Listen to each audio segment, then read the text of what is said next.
U ataru današnjeg sela Medviđe, koje leži u srcu Kamenite Bukovice, nalazila se stara liburnijsko-rimska hadra. Bila je na ovom brežuljku, ali uzalud sam tražio njene tragove. Arheolozi ovdje nisu radili, pa je sve ostalo pod zemljom.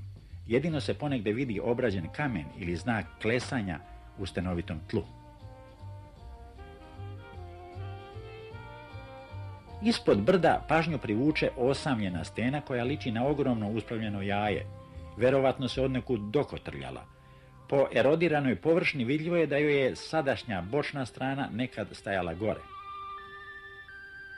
Katolička crkva u Medviđi ima zanimljivu istoriju. U njoj su dva oltara.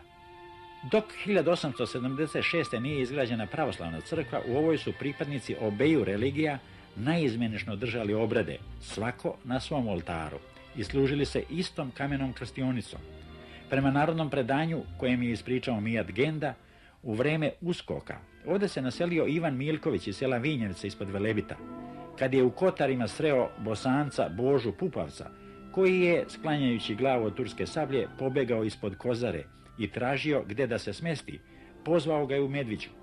Dodali su jedan oltar i crkva je više od 200 godina služila njihovim potomcima, koji su zajednički nabavili i ovo zvono, saliveno 1756.